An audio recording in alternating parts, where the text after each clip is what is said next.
Ayan, nandito tayo sa Ship President o yung tinatawag nilang President Shop. Ito ay park. For sure, merong playground at gym. Meron din siyang skate park.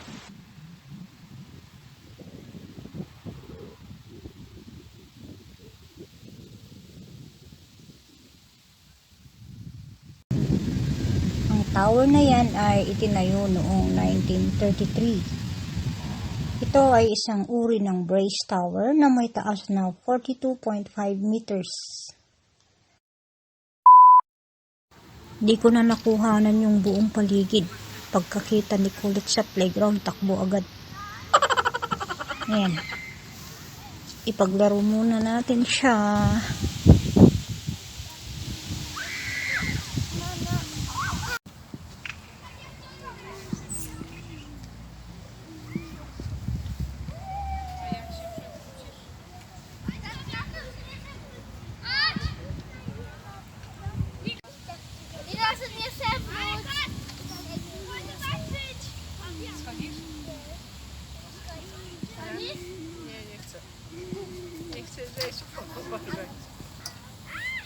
Chodź, Fabianek!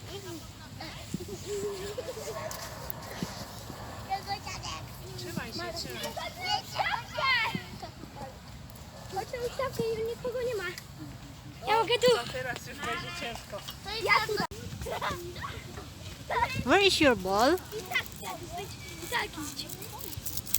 Dobra. Nie tak, nie tak! Maganda ito para sa mga nagtiting building, no?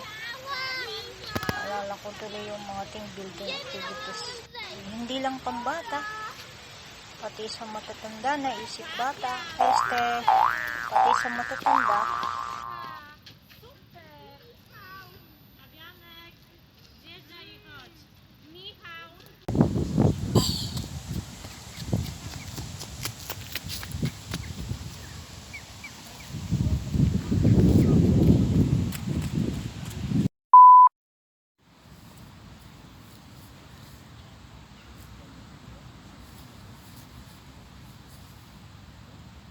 Naglilinis na siya niyan.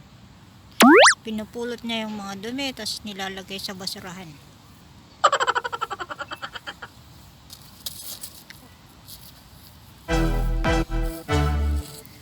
Oh!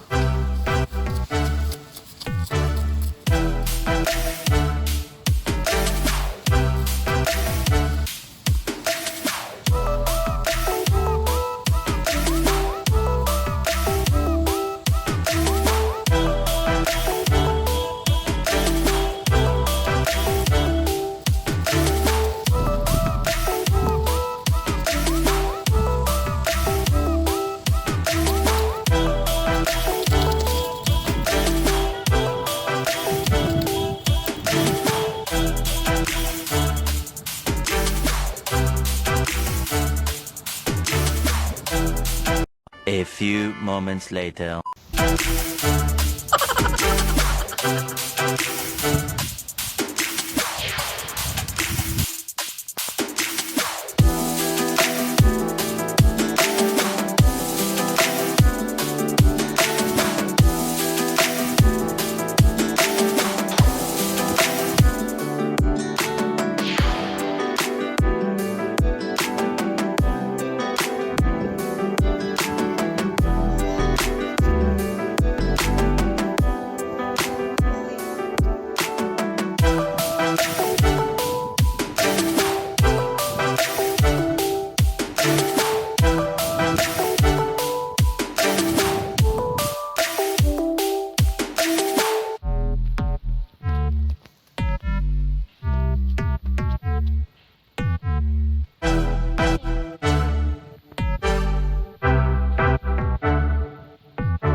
ko na siyang kargahin dahil kumakain siya ng bunga ng tong halaman na to. Kakausyoso nitong si kulit ng halaman.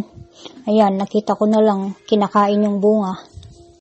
Cotoneaster pala tawag dito. Ngayong autumn, unti-unti silang nagpapalit ng kulay. Green na green ang mga yan.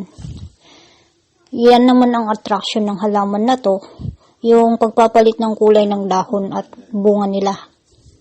Pero di yan nakakain ha, poisonous daw yan. Akyat tayo dun sa taas. Kung kaya kong buhatin si kulit hanggang doon sa tuktok.